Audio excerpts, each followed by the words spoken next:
ပထမအောင်ဆုံးတပုံအနေနဲ့ပြေးစရာမြေမရှိခိုစရာအမိုးမရှိဆိုတဲ့စောင်းပါတင်ဆက်ပေးပါမယ်။အခက်ခဲနဲ့ဗတ်စုံကြက်တဲမှုဆိုတာကမြန်မာပြည်သူလူထုနဲ့တွေရောရှက်တင်နေထိုင်နေကြတဲ့အရာဖြစ်လာတော့လဲဒီတစ်ခါအခြေအနေကတော့အစိုးဆုံးအခြေအနေတစ်ခုကိုရင်ဆိုင်နေရတာပဲဖြစ်ပါတယ်။2025မတ်လ28ရက်ကလှုပ်ခတ်ခဲ့တဲ့ပြင်းအား9.8အဆင့်ရှိအင်အားအလွန်ကြီးတဲ့ငလင်နဲ့နောက်ဆက်တွဲငလင်လှုပ်ခတ်မှုတွေကြောင့်လူပေါင်း4000နီးပါးတည်ဆုံခဲ့ရပြီးအသက်အိုးအိမ်များစွာပျက်စီးဆုံးရှုံးခဲ့ရတာပဲဖြစ်ပါတယ်။မန္တလေး၊စကိုင်း၊နေပြည်တော်နဲ့အခြားမြို့ကြီးတွေမှာတည်ဆုံသူအများအပြားနဲ့ထိခိုက်ဒဏ်ရာရရှိသူအများအပြားရှိခဲ့ပါတယ်။ဒီလောက်ဆိုရွာပြင်းထန်တဲ့အခြေအနေရောက်နေပေမဲ့စစ်ကောင်စီရဲ့လေကြောင်းတိုက်ခိုက်မှုတွေက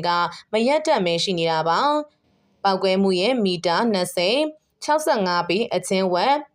်ဧရိယာအတွင်းရှိအရာဝတ္ထုတွေနဲ့မြည်သူကိုမစိုးပြင်းထန်စွာထိခိုက်ဒဏ်ရာရစေပြီးတေဆုံးသွားစေနိုင်တဲ့ပေါင်900ဘုံတွေကိုစစ်ကောင်စီရဲ့တိုက်လေယာဉ်တွေ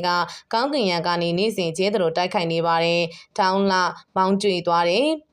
လူနေအိမ်များအဆောင်များဘဝများအသက်များစွာတို့ကငလင်တန်းကြောင့်မဟုတ်ပဲလူလုတ်ပြီးကြောင့်ကြေမွနေရပါတယ်။ငလင်ဘေးကယ်ဆယ်ရေးအတွက်AP 2ရက်ကနေ22ရက်ထိ22ရက်ကြာယာယီပြစ်ခတ်ရက်စဲကာလဖြစ်သတ်မှတ်ကြောင်းစစ်ကောင်စီကAP 2ရက်ညနေပိုင်းမှာကြီးညာခဲ့ပါတယ်။ဒါပေမဲ့ကြီးညာချက်တစ်ခုထက်မပိုတဲ့အပြစ်ခတ်ရက်စဲရေးကနိုင်ပိုင်းသာခံခဲ့ပြီးစစ်ကောင်စီကိုယ်တိုင်ချိုးဖောက်ခဲ့ပါတယ်။ AP 2ရက်ကစပြီးကာလတို့အပြစ်ခတ်ရက်စဲမယ်လို့ကြီးညာခဲ့တဲ့စစ်ကောင်စီကAP 3ရက်မှာကချင်ပြည်နယ်ဝိုင်းမော်မြို့မှာမြေပြင်ထိုးစစ်တွေလုပ်ခဲ့တယ်လို့စကိုင်းတိုင်းနဲ့ရခိုင်ပြည်နယ်မှာလည်းလေကြောင်းကပုံကျဲတိုက်ခိုက်မှုတွေလုပ်ခဲ့ပါတယ်။ငလင်ကြီးနောက်ပိုင်းစစ်ကောင်စီကမြို့နယ်39မြို့နယ်တက်မင်းမှာလေကြောင်းတိုက်ခိုက်မှုအကြိမ်ကြီး160ကျော်ပြုလုပ်ခဲ့တယ်လို့ ISP မြန်မာကဧပြီလ10ရက်နေ့မှာထုတ်ပြန်ခဲ့ပါတယ်။အဲ့ဒီတဲက84ချိန်မှာပြစ်ခတ်ရဲစဲကြီးညာပြီးနောက်ပိုင်းတိုက်ခိုက်ခဲ့တဲ့အကြိမ်ကြီးဖြစ်ပါတယ်။လေကြောင်းတိုက်ခိုက်မှုတွေကိုအများဆုံးခန်းစားခဲ့ရတဲ့မြို့နယ်တွေမှာငလင်တန်းကိုဆိုးရွားစွာခန်းစားခဲ့ရတဲ့စကိုင်းတိုင်းကမြို့နယ်များဖြစ်ပါတယ်။ဒုတိယအဆိုးဆုံးမြို့နယ်ကရှမ်းမြောက်ကမြို့နယ်တွေဖြစ်ပါတယ်။မလ28ရက်ကလှုပ်ခတ်ခဲ့တဲ့ငလင်တန်းကအခုထိမပြီးပြတ်သေးပါဘူး။နောက်ဆက်တွဲငလင်ငယ်တွေစက်တိုင်လှုပ်ခတ်နေစေဖြစ်ပါတယ်။ရုပ်အလောင်းမဲ့အတူပါအခမ်းအနားများစွာလည်းရှိပါတယ်။ရှင်ရင်ဆွဲဘဝအခြေအနေတွေကနေတဆင့်ချင်းပျက်စီးဆုံးရှုံးသွားတဲ့လူများဘဝများမှာညှိုးငယ်လျက်တောင်ရှိပါတယ်။လူအသက်များစူးစမ်းတိဆောက်ခဲ့ရတဲ့ဘဝအခြေအနေများနှစ်ပေါင်းကြာရှည်ခိုင်ခန့်ခဲ့တဲ့အမွေနှစ်များအားလုံးပြိုကျပျက်စီးခဲ့ရတာပါ။မြန်မာကဒူဘီနာဘီခံနိုင်တဲ့စွမ်းရည်ရှိတဲ့ဆိုပေမဲ့အသွေးအသားနဲ့ခံစားမှုနဲ့တိဆောက်ထားတာမို့ပြင်းအားများတဲ့ရိုက်ပုတ်မှုနဲ့ကြုံလာရင်ခွေခောက်လေးကြတာပါပဲငလင်လောက်ခတ်ပြီးနောက်ပိုင်းလူမှုကွန်ရက်စာမျက်နှာတွေပေါ်တက်လာတဲ့အကြောင်းအရာများဗီဒီယိုဖိုင်များကိုကြည့်ပြီးတနိုင်ငံလုံးစိတ်နှလုံးညှိုးကြည့်ကြရတာပါထုံစံအတိုင်းကိုတူကိုတာကူကြဖေးမကြနှစ်သိမ့်ကြပြန်ပါတယ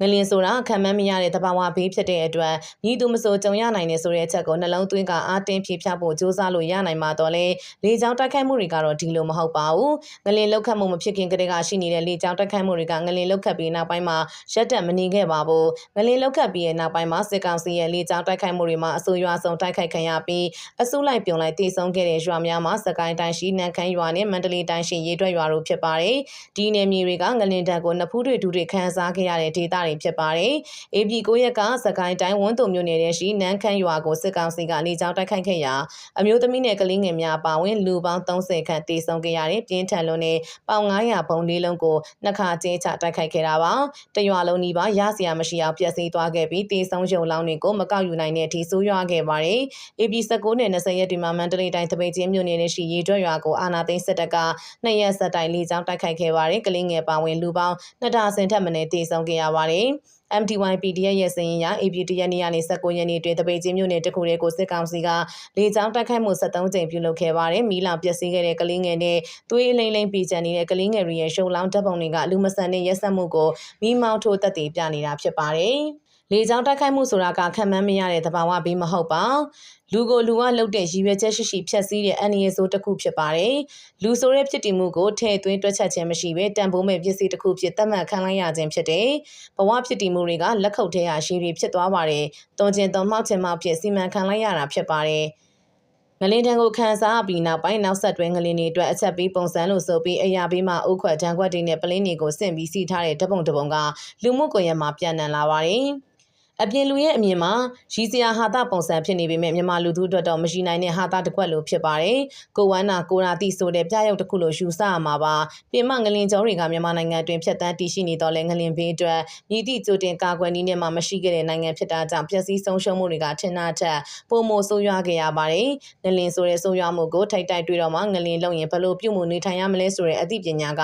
လူလူကြားပြန့်နှံ့လာခဲ့ပါတယ်။ဒီကနေ့အချိန်ထိပြန်လည်ထူထောင်ရင်းနဲ့ထိရောက်တဲ့ကိုင်တွယ်ဖြည့်ရှင်းမှုတွေမတွေ့ရသေးပါဘူး။နောက်ဆက်တွဲငလင်အတွက်အိုးခွက်တံခွက်တွေကကိုယ်တိုင်တီထွင်ထားတဲ့အချက်ပြတံဖြစ်လာပါတယ်။ လော့စပီကာကလည်းဒီနည်း၎င်းဖြစ်လာခဲ့ပါတယ်။လေကြောင်းတိုက်ခိုက်မှုကိုကြိုတင်ကာကွယ်ဖို့လော့စပီကာနဲ့အော်ကအသိပေးတဲ့ရုပ်သံဖိုင်တစ်ခုဆိုရှယ်မီဒီယာမှာပြန့်နှံ့လာပါတယ်။ဘယ်နိုင်ငံဘယ်ဒေသမှာမတွေ့နိုင်တဲ့အခုလိုလေကြောင်းသတိပေးအနေနဲ့အချက်ပြပုံကမြန်မာနိုင်ငံမှာသာရှိပါတယ်။လေကြောင်းကာကွယ်ရေးအချက်ပြစနစ်မရှိလေကြောင်းအနေနဲ့ကိုခုခံကာကွယ်နိုင်တဲ့လက်နက်မရှိတဲ့အရက်သားပြည်သူတွေအတွက်လော့စပီကာကသတိပေးအချက်ပြပစ္စည်းဖြစ်လာပါတယ်။အခုလိုသတိပေးဖို့ကလုံရမှာရွာကလည်း3နေရာလောက်ပွိုင်ပေါက်ထားတော့လေရင်ဝဲတိုင်းကြောက်နေရတာခတ်တာကအခုနောက်ပိုင်း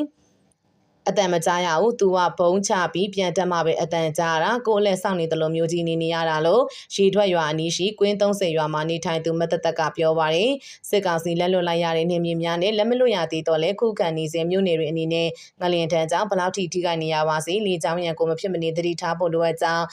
စီရင်အကဲခတ်တွေကတတိပေးထားပါတယ်။နာဂစ်မုံတိုင်းရင်ဆိုင်ဖြတ်ကျော်ပြီးအသက်ရှင်ကျန်ရခဲ့သူအမျိုးသမီးတအုပ်ကကျမကကန်ဆိုးလုံးလုံးအသက်ရှင်ကျန်နေရတာလို့ပြောပါတယ်။မပျော်မရွှင်လေထုကိုရှူရှိုက်ပြီးပြေးစရာမြေမရှိခိုးစရာမိုးမရှိတဲ့မြန်မာပြည်သူလူထုရဲ့ကြကြခိုင်ရှင်ကန်ဆိုးမှုအကုန်လုံးနဲ့ကန်ကောင်းမှုအကုန်လုံးကိုရောပြုံထမ်းဖို့သွားခြင်းကရှောင်လွဲလို့မရတဲ့ကံတရားတစ်ခုဖြစ်နိုင်ပါတယ်။အန်ဒီရဲ့ကိုထိတ်တိုင်ရင်ဆိုင်နေရတဲ့လူထုရဲ့စိုးရိမ်သောကကြီးသလိုအန်ဒီရဲ့နဲ့လွတ်ကင်းနေတဲ့လူတို့ရဲ့စိတ်တော်ကလည်းမသေးပါဘာမှမတတ်နိုင်ပဲထိုင်ကြည့်နေရတာကြောင့်ရှင်သန်မှုအတွက်အပြစ်ဆွဲစိတ်များကန့်ညီလာတာကလည်းမပျော်ရွှင်ကြတော့ပါငလင်ကြောင့်ပျက်စီးဆုံးရှုံးမှုများပြိုကျပျက်စီးမှုများကိုဖြစ်ဖြစ်မြောင်မြောင်မရှင်းလင်းနိုင်သေးချိန်မှာလေကြောင်းတိုက်ခိုက်မှုကိုလည်းမျက်ခြေမပြတ်ဖို့အားထုတ်နေရပါတယ်။အန်နီယေဆိုးနှစ်ခုကိုတပြိုင်နက်တည်းရင်ဆိုင်ရခြင်းမျိုးဖြစ်ပါတယ်။ငလင်တန်ကတစ်ဖက်လေကြောင်းတိုက်ခိုက်မှုကတစ်ဖက်နဲ့တပူပေါ်နှစ်ပုံဆင့်နေရတဲ့ဒုက္ခမျိုးကိုပြည်သူလူထုကရင်စည်းခံခဲ့ရတာပါ။ငလင်ပေကအသက်အန္တရာယ်လွတ်ကင်းချမ်းသာခဲ့တော့လေလေကြောင်းတိုက်ခိုက်မှုကြောင့်အသက်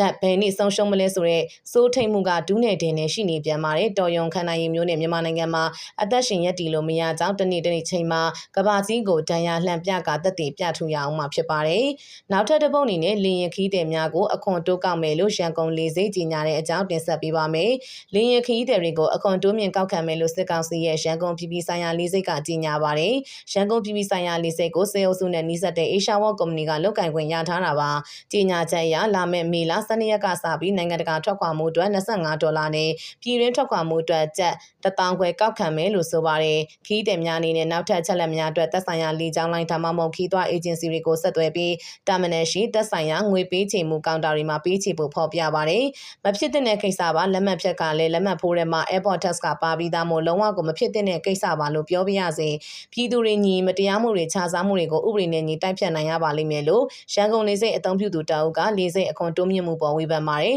Travel Agent ကိုမေးတာမသိပါဘူးတဲ့ဘယ်မှာပေးရမှာလဲမသိအရင်ကဘလောက်ကောက်လို့အခုလုံးနဲ့ဘလောက်ထပ်ပေးရမှာလဲမသိဘူးလို့ပြည်ပထွက်ခွာဖို့စီစဉ်ထားသူတအုပ်ကလည်းပြောပါတယ်အခုလေဆိပ်ကပြည်တွင်းခီးစဉ်အတွက်ကျပ်3000နဲ့ပြည်ပခီးစဉ်အတွက်$10ကောက်ခံမှုရှိကြောင်းခီးသွွားအေဂျင်စီတချို့ကအတည်ပြုပါတယ်Asia World Company ကဘိန်းဘီယန်လော့စစ်ဟန်ရဲ့သားစတီပင်လော့ထုံးမြင့်နိုင်ဦးစီးကလမ်းစိတ်ကန်းလေးစိတ်လုပ်ငန်းတွေနဲ့စစ်ကောင်စီအတွက်လေရင်စီတင်သွင်းပေးခြင်းအရန်ဆန်ရိတ်ခါများတူလောင်ထားခြင်းအပြင်ရှမ်းပြည်နယ်မြောက်ပိုင်းမှာတိုက်ပွဲများရက်ခါစစ်တပ်နဲ့ဆွေးနွေးဖို့မြန်မာအမျိုးသားဒီမိုကရက်တစ်တပ်မတော် MNDAA ကိုစာပေးပို့ခဲ့ဘူးတယ်လို့ဖော်ပြပါရှိပါတယ်ရှင်